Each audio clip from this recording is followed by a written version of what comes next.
Hello student, मैं PSR Sudeep Singh Rathore आपके लिए लगातार त्रिकोणमिति के जो सवाल हैं क्लास 10 एनसीईआरटी की बुक से हैं उनको बता रहा हूं। आप उनको देखें, समझें और परीक्षा में उन सवालों को सॉल्व करें। देखें, ये परीक्षा में आने वाले ही सवाल हैं जो हम बराबर अपडेट कर रहे हैं।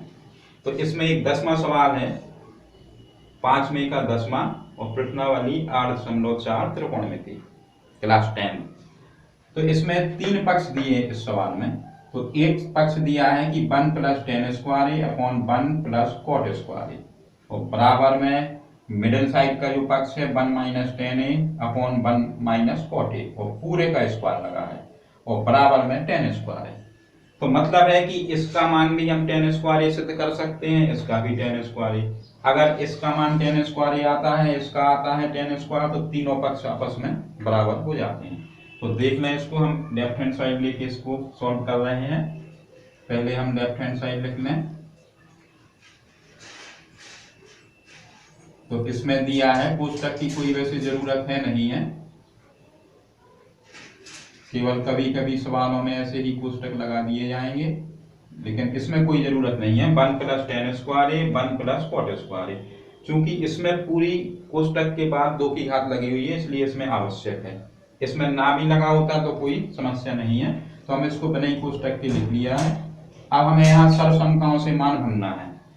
देख रहे हैं कि 1 + tan स्क्वायर a, ये त्रिभुज वाली जो सरसंख्या है कि sec स्क्वायर a बराबर 1 + tan स्क्वायर a होता है।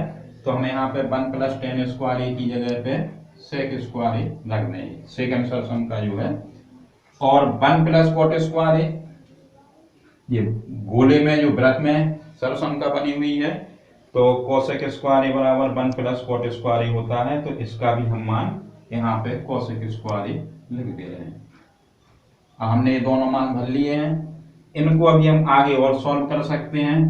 तो जो sec का मान होता है इधर से देख के भरेंगे तो 1/cos होता है और cosec का मान जो होता है तो वो 1/sin होता है। तो देख लें, इधर sec का भी मान रखना है हमें। तो sec a बराबर होता है 1/cos a और cosec a का जो मान होता है वो 1/sin। इनका यूज हम इधर पे कर देंगे, इन दोनों मानों का। तो sec की जगह लिखना है हमें 1/cos a, तो मान होता है इसका। अब चूंकि स्क्वायर अगर लगा है तो हमें इधर पे भी स्क्वायर लगाना पड़ेगा। और ऐसे ही cosec का मान 1/sin a होता है और स्क्वायर है, इस वजह से स्क्वायर इधर भी लगाना पड़ेगा। अब ये 4 पद हो गए हैं, इनको अगर हम गुणा में लिखेंगे तो 1/cos स्क्वायर a इसको लिख लें पहले, और गुणा लगाने से ये संख्या पलट जाएगी। तो यहाँ आएगा sin स्क्वायर a और बटे में 1 आ जाएगा। अब जब इनका हम गुणा करेंगे तो ऊपर आएगा sin स्क्वायर a और बटे में आ जाएगा cos स्क्वायर a। और sin बटे cos अभी कई सवालों में आपने देखा है कि अगर sin a बटे cos a लिखा हुआ हो तो इसका मान सदैव tan a ही हो जाता है। तो sin a बटे cos a, तो यहाँ पे वर्ग लगा है, इस कारण से इसका मान जो आएगा वो tan स्क्वायर a आ जाएगा। तो एक पक्ष है जो राइट हैंड साइड के बराबर आ गया है। अब ऐसे ही हम इसका मीडियम साइड ले लें, इसको भी इसी प्रकार से सिद्ध करेंगे। तो मीडियम साइड में दिया गया है कि पूरी संख्या पे इकट्ठा वर्ग लगा हुआ है 1 - tan a और 1 - cot a, 1 - tan a और 1 - cot a है। इधर tan a का मान भरेंगे और cot a का मान। अब चूंकि ये सरसंख्या का यूज इसलिए नहीं होगा क्योंकि इसमें वर्ग नहीं लगे हुए हैं, माइनस भी साथ में है। तो वर्ग ना होने के कारण हम यहाँ पे tan a और cot a के मान जो अधिकतर हमने बोला है कि tan a का मान sin a upon cos a और cot a का मान जो है वो cos a upon sin a रख देंगे। कोष्टक लगा के वर्ग तो होना ही है, तो इसका 1 का 1 लिखेंगे और tan a की जगह लिखेंगे हम sin a बटे में cos a। इधर 1 का 1 लिख देंगे और cot का मान लिखेंगे cos a बटे में sin a। इसके बटे 1 और इसके बटे 1 दोनों जगह बटे 1 कर करके इनका हमें लासा ले लेना है। वर्ग तो लगाना ही लगाना है ऊपर। तो इनका जो लासा आएगा cos a आएगा, तो cos 1 का भाग cos में cos बार आएगा और 1 का 1 में गुणा होगा तो 1 का भाग cos में cos बढ़ जाएगा, cos का 1 में गुणा होगा तो यहाँ पे cos a आ जाएगा। इसी प्रकार cos का cos में भाग देंगे तो 1 बार भाग जाएगा, और 1 का गुणा sin में होगा तो यहाँ पे sin a आ जाएगा। देख लें सर, इस प्रकार से आ गई संख्या। इसको भी करना है हमें इसी प्रकार से। इनकी जो मुख्य लाइन होती है इसको जरा जरूर लंबा रखें, और इन संख्याओं की जो लाइन है लासा ले रहे हैं वो थोड़ा छोटा, जिससे हमें पता चलेगा कि मुख्य लाइन हमारी कौन सी है। तो यहाँ पे sin a लासा आएगा इनका, तो 1 का भाग sin में sin बार, और sin का गुणा होगा तो यहाँ पे sin a आएगा, और sin का भाग sin में 1 बार, और 1 का cos में गुणा होगा तो cos a आएगा। अब ये 4 पद हो गए हैं, तो देख लें इनका सॉल्यूशन। 4 पद हैं इसलिए इनको गुणा हम कोष्टक के अंदर ही इकट्ठा पर करके गुणा करते हैं।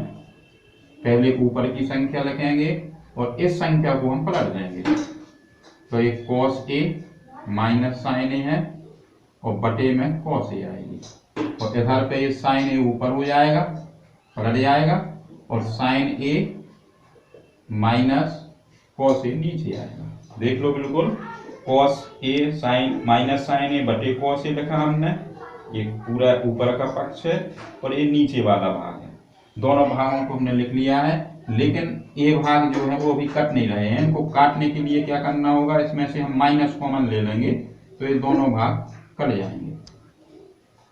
तो फिर वर्ग तो लगा ही हुआ है पूरे पे, तो इसमें से माइनस कॉमन लेंगे तो क्या आएगा, यहाँ पे sin a प्लस हो जाएगा और cos a माइनस हो जाएगा, और बटे में cos a ज्यों का त्यों लिखेंगे, और ये sin a का sin a लिखेंगे, और इसको भी हम कोष्टक में कर दें क्योंकि हमें ये समान कोष्टक काट देने हैं, कोष्टक कट जाएंगे। तो देखें कि sin a minus cos a, ये पलट गई है संख्या, माइनस कॉमन लेने से माइनस कॉमन लिया है तो sin a प्लस हो गया है, और cos जो था वो प्लस था तो अभी माइनस हो गया है। अब a वाले जो कोष्टक हैं समान हैं, कट जाएंगे, तो इधर बचेगा माइनस का बचा है ऊपर sin a, और बटे में है cos a, और पूरे पे स्क्वायर लगा है। अब आप लोगों ने देखा है कि ये मान जो है sin a बटे cos a फिर से tan a का मान है, और पूरे पे स्क्वायर लगा है, और जब भी ऋण की संख्या का वर्ग करते हैं तो ऋण हट जाता है, हमेशा धन की संख्या ही प्राप्त होती है। तो ये माइनस हट के प्लस की आ जाएगी, तो इसमें भी आया है, तो ये भी राइट हैंड साइड आ गया है। मतलब है कि पूरा पक्ष जो है इनको हम इकट्ठा लिख सकते हैं कि tan स्क्वायर a पहला पक्ष है, मीडियम का भी tan स्क्वायर a आया है, और राइट में tan स्क्वायर a दिया ही हुआ था। मतलब पूरा है कि लेफ्ट हैंड साइड बराबर में राइट हैंड साइड, और बराबर left hand side, medium side और राइट हैंड साइड। इस प्रकार से ये तीनों पक्ष बराबर सिद्ध हो गए हैं, तो इसको प्रूफ लिख सकते हैं। तो देखा ये सवाल भी बहुत महत्वपूर्ण सवालों की श्रेणी से हैं, तो इनको भी आप लोगों को सीखना है। और आपको लगाए हुए सवाल बहुत ही पसंद अगर आ रहे हैं तो चैनल को जरूर सब्सक्राइब करें। पूजा कोचिंग राठौर सर के नाम से जो चैनल है उसको सर्च कर सकते हैं, अपने दोस्तों को बता सकते हैं, मित्रों को बताएं, अपने भाई बहनों को भी बताएं, और चैनल को जरूर सब्सक्राइब करने के लिए कह दें, जिससे नए सवालों के अपडेट आप लोगों को मिलते रहेंगे। चैनल को ऑल पर सेट कर दें, जिससे कि जो भी नोटिफिकेशन आएगा बेल आइकन को दबाने के बाद तो बराबर आप लोगों के पास सवाल पहुंचते रहेंगे। धन्यवाद। ओके।